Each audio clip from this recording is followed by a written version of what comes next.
Okay, thanks. How we doing?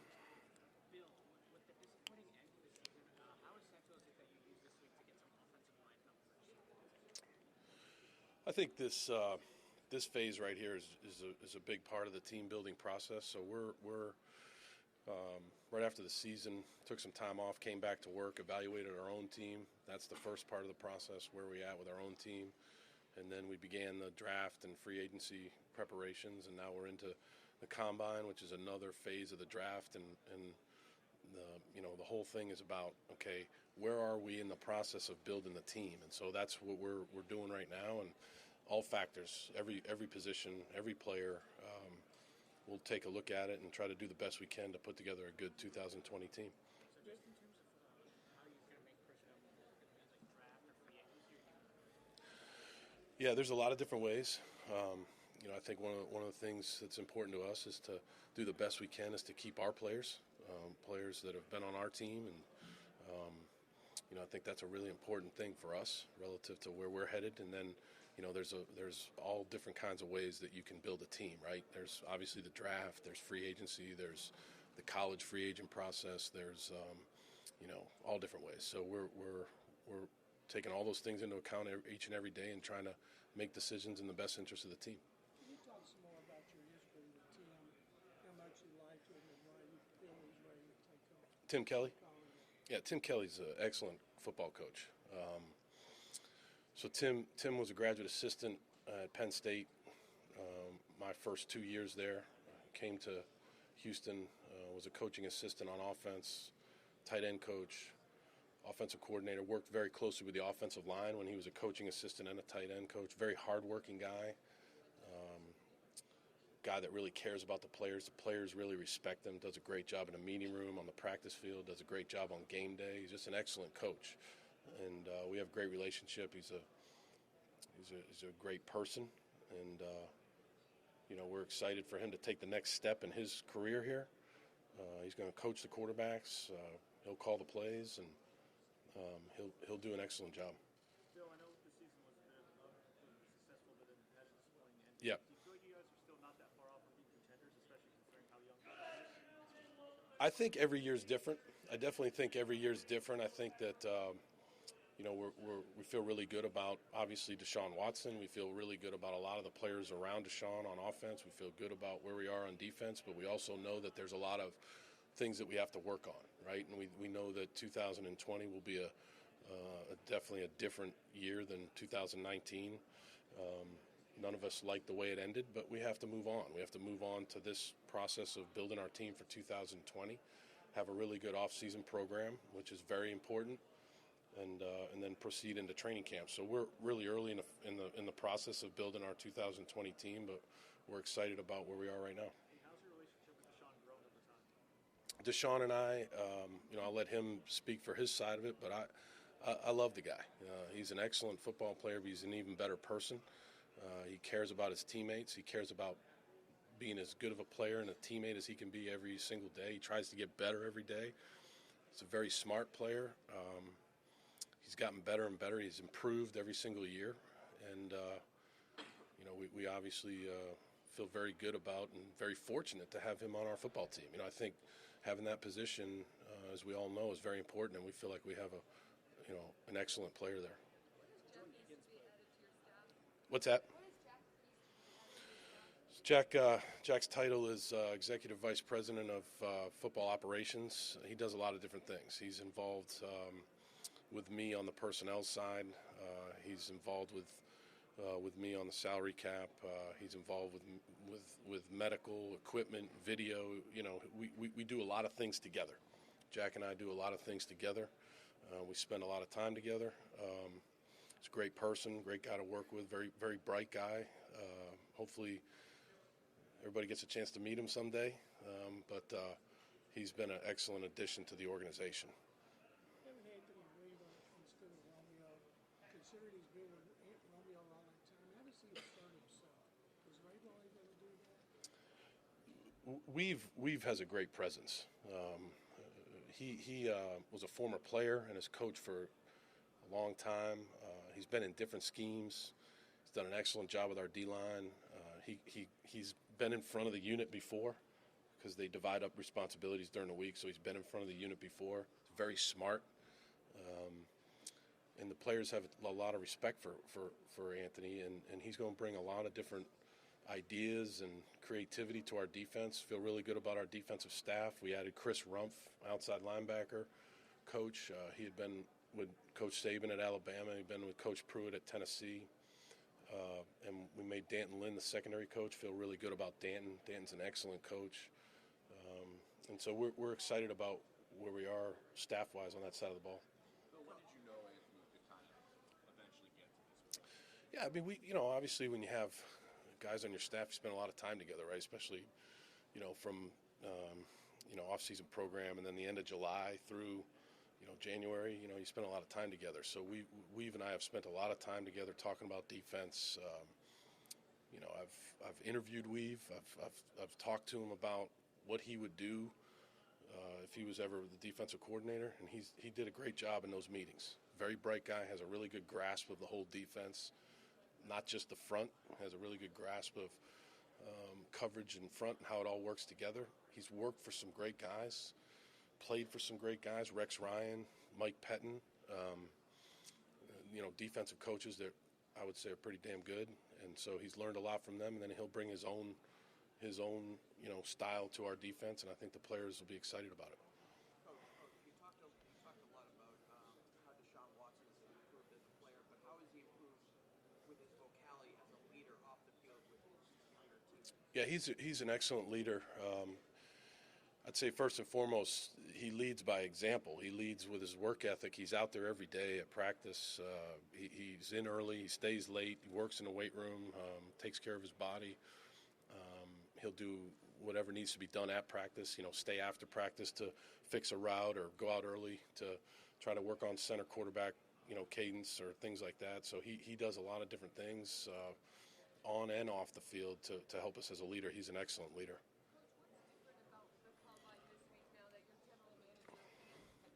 Not much. Not much. I think that we have a great team of people that have done, in my opinion, a great job of preparing us for the combine. So Matt Bazergan, James Lippert, those guys and all the college scouts, especially relative to this week, have done an excellent job of preparing us a week ago for this week. And we've had some good meetings. Feel like we're in a good spot relative to what we're going to be looking at, who we're going to be evaluating, interviewing, and all that. There's been a lot of preparation put into this, and we're excited about the week. So I think for me it's just about making sure that pay close attention to what we need to pay close attention to, and just communicate with everybody and make sure we're all headed in the right direction. Where are you at, Bill, conversation-wise with Laramie's people and Deshaun? Yeah, I would say, I probably would tell you I'm not going to get into any, just specific contract negotiations. I don't think that's probably fair to the player especially. It's not fair to the club, but I will tell you that we want both those guys on the football team, and we're working very hard to try to get that done. Those things take time, James. I think you know that. You've been around a long time. They don't happen overnight. Everything has to fit together relative to your team, your salary cap, what they're looking for, and but with those two players, Deshaun Watson and Laramie Tunsil, we want those guys on our football team for a long time. So. What qualities are key to having a corner be successful? It's a good question. I mean, I think that depends on where you're playing that corner. I think if you're talking about an outside corner, I think you've got to have a guy that has man-to-man capability. I think it's got to be a guy that, obviously has the right skill set of body type, movement skills, ball skills, instincts, and the ability to tackle, the physical nature of the game, the way some offenses are, running the ball to the outside, the way some offenses are putting tight ends on the perimeter now. So I think it's a very difficult position that we're all trying to figure out, who the best guys are to get on your football team that can do a lot of different things. I think the inside position is also a very valuable position, the slot corner. I think that we call it the star.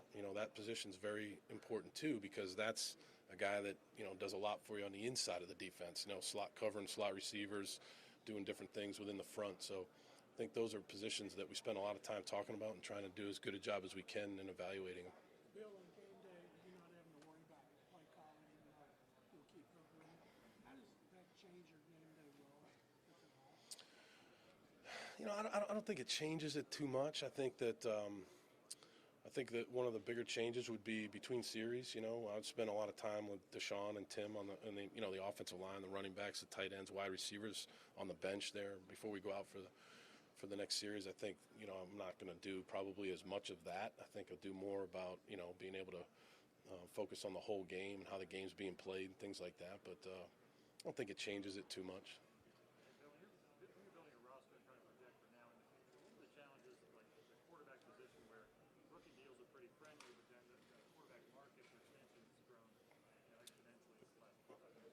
Yeah, it's very challenging. You have to do as good a job as you can of making sure that you take care of your quarterback. I think that's important when you have a great young quarterback. But at the same time, you've got to have a team around him. So there's a lot of challenges to that. Not sure we have enough time to go through all that, but I think you have to have really good people in your organization that understand and can come up with creative ways to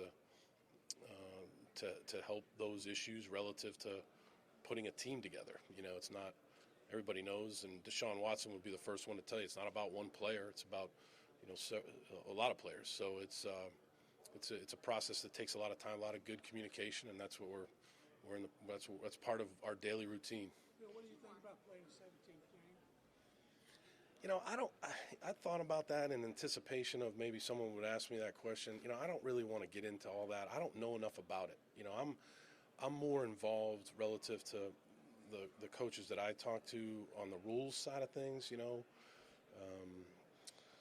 but I don't know enough about it. Only I know what I've read, which is all rumor. Until there's a deal in place, I don't think it's really my role at all to talk about it. Bill, from facing Buffalo in the playoffs, how do you see that team deal with all the success in the last year? Yeah, they have an excellent team. They have a very tough team. They have a team that plays great complementary football, a very physical team, very well-coached team, very disciplined team. Got a great young quarterback, got a great head coach in Sean. He does an excellent job. Got a really good coaching staff, strong guys on their staff. Know a couple of those guys. So they're doing an excellent job. I mean, that was a brutally hard game, that we were fortunate to win. And Buffalo's got a really good team. But where's Titus at in health? Doing well. Yeah, doing well. I would say that to put a timetable on it, I probably wouldn't be able to tell. I think he'll be able to do some things in the off-season program, though.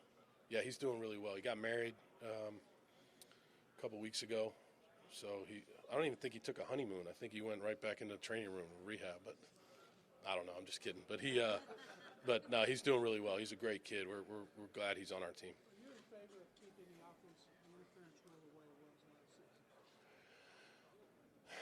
That's a good question. I think the whole goal for all of us, and when we go into these meetings, there are great people. There are some really bright minds in these meetings, both on the coaching side and on the officiating side and on the league side. And so what we do is we just got to come together on consistency and what is the standard and what exactly are we looking for, because as coaches, whatever they tell us, we'll coach it well. Like, one of the things that's come up recently, obviously, is like, blindside blocks on special teams, right? And now we coached it, and in my opinion, you see the players reacted very well to that. You see the high screens. You don't see there's still some plays, obviously, that are bad and we're trying to get all of them out of the game, but you see players, whatever we coach them to do, these players are great. They're gonna do what we coach them to do, and so hopefully we can just keep working to be consistent in how it's all called. When you're looking at running back,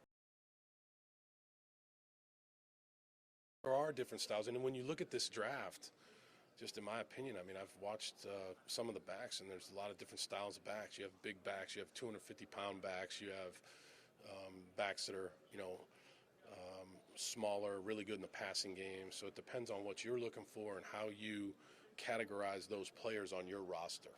So, you're looking for a first and second down back, bigger guy that maybe not as much in the passing game, but really good downhill runner, 3-down back that can kind of do it all, 3rd down back. Just depends on how you vision the player and trying to come to a conclusion on how we would use that player. I think that's a big part of this process. Kind of curious, Bill, how you go about this whole combine process with the picks that you have kind of towards the top. What's your approach, I guess? Yeah, no, I think that's a good question. I mean, I think we're meeting every day here. We've had several really good meetings here relative to that, where we're at.